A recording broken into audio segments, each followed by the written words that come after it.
Ani Musliimaa fi dubartii gurraattiidha. Ilhaan Omar bara 2019 kan dubbattedha. Kun ilaalcha addunyaa keessa akka galtu ishee taasiseera. Dubartii jalqabaa hijaaba uffachuun Minisoota bakka buute jedhamuunis hordoftoota amantaa Islaamaa biratti faarfamaa turte. Seera Ameerikaa hijaaba uffachuun koongiresii keessa taa'uu dhorkuun waggaa 139 ture akka ka'u dubartii taasiftedha. Akkasuma dubartii baqattuu jalqabaa koongiresii filatamte ta'uun galmoofte. Ilhaan ija jabinaan dubbachuun beekamti. Hawaasa Musliimaa fi baqattootaaf akkasumas biyya dhaloota ishee Somaaliyaaf dubbachuun beekamti.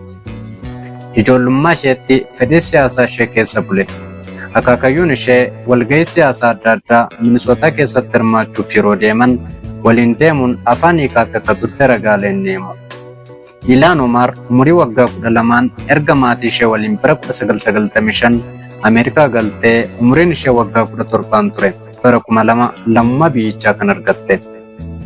Erga barnoota sadarkaa lammaffaa bara 2001 xumurtee jaalallee ishee yeroo dheeraa Ahmad Abdisalam Irsiitti heerumte. Sirni cidha isaanii akka amantaa Islaamaatti gaggeeffame. Mucaa durbaa jalqabaa Israa jedhamtu bara 2003 deesse. Bara sana barnoota waggaa 2 akkaawuntingiin barachuuf galmoofte xumuruu hin dandeenye. Kunis da'umsa walii wal qabateeti. Bara 2005 ammoo barnoota biizines adiministireeshiniin xumurte. Baruma sana ammoo ilma ishee Adaam Irsii jedhamu deesse. Haa ta'u malee bara 2008 abbaa warraa ishee walii kan. Isa booda bara 2009 Ayman Nur Said Elmii kan jedhamu waliin wal fuudhan. Odeeffannoon tokko akka agarsiisutti Ayman Nur Said Elmii Somaalee lammii Biriiteen ta'edha. Garuu yeroo Ilhaan walii wal fuudhan Ameerikaa galeera. Doonaald Tiraamp Ilhaan Omar lammummaa Ameerikaa argachuudhaaf jecha obboleessa isheetti heerumte jedhee kan dubbatus kana ta'uutu himama. Garuu isa waliin ragaan firas ta'ee obboleessa ishee ta'uu agarsiisu homtuun argamne. Dabalataan Ilhaan erga Ayman Nur Said Elmii irraa bara 2017 adda baates bara 2018 abbaa warraa ishee duraanitti deebuun mucaa sadaffaa argataniiru. Garuu son turiin ammas bara 2019 adda ba'an. Bara 2020 ammoo gorsaa dhimma siyaasaa kan ta'e Tiimii Miinet jedhamutti heerumte. Amma walumaan jiru. Ilhaan haati ijoollee sadii haala gaa'ela kanaa keessa darbuun Tiraampiin qeeqamti. Aadde Ilhaan Omar maatii isheef mucaa quxisuudha. Ilhaan bara 1981 Somaaliyaa magaalaa Moqaadishootti dhalatte. Harmeen ishee yeroo isheen daa'ima waggaa 2 turte irraa duute.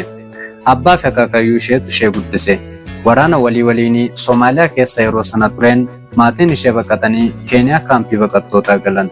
Ilhaanii fi maatiin ishee waggaa 4 kan ta'uuf kaampii baqattootaa Keeniyaa keessa erga turanii bara 1995 maatii guutuu waliin Ameerikaa galan. Yeroo sana umuriin ishee waggaa 12 ture. Yeroo sana afaan Ingiliffaayyuu dubbachuu kan hin dandeenye Ilhaan Ameerikaatti barachuun dubartii dhiibbaa homtuu taate. Ilhaan Ameerikaatti barnoota sadarkaa lammaffaa kan hordofte mana barumsaa Eedisan jedhamutti ture. Isaan booda yuunivarsiitii mootummaa kaaba Daakotaatti saayinsii siyaasaa fi hariiroo idil-addunyaa baratte. Isaan booda barnoota irratti hojjechaa turte. Siyaasa tokko jettee kan jalqabde ammoo duula mana maree magaalaa Minipoolisiif geggeessuu yeroo eegaltedha. Namoota siyaasaa Minisootaaf gorsituu dhimma imaammataa ta'uun hojjechaa turte. Bara 2016 ammoo filannoo geggeeffame irratti taa'umsa mana maree argatte. Bara 2017 dargaggoota ilaalcha koo kaayyoon ani dhaabbadheef itti amananii na jajjabeessantu akkan dorgomu na taasise jettee turte. Ilhaan Omar namoota dargaggummaan dhiyeenya siyaasa Ameerikaatti makamuun ilaalcha siyaasaa adda addaa qabaatanii dhiyaatan jedhaman keessaa ishee tokko. Jaarsolee fi dubartoonni hedduun osoon callisee taa'ee barbaadu ture. Kanuma na gorsan jette Ilhaan.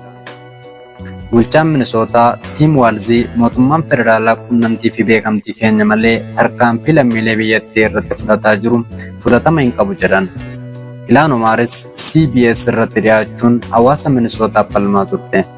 Kantiibaan magaalaa Minisootaa Jaakob Fireey paarkingii yookaan dhaabbii konkolaataa fi garaajii humna opereeshinii baqattootaa irratti raawwachuuf federaalaa fi naannoo irraa dhufan dhorkaniiru. Warri inni kosii jedhee waamu kunneen lammiilee Ameerikaatti jedhanis. Ilhaan Omar deebii yeroo kennitu dubbii hamaa akka kanaa namummaa gadi xiqqeessuu balaa guddaa qaba jetti. Tiraamp arrabsoo qofaan hin dhaabne Somaalonni Ameerikaa keessa jiraatan gara biyya isaaniitti ergamuu qabu jedhaniiru. Ilhaan Omar yeroo marsaa jalqabaa Tiraamp akka aangoo irraa kaafamuuf himatamaa ture warra adda durummaan isa irratti ka'anii fi isa morman keessaa ishee hangafaati. Waan jaalatanii hordoftaniif galatoomaa. Giddoo Baawoo Giraafiidha.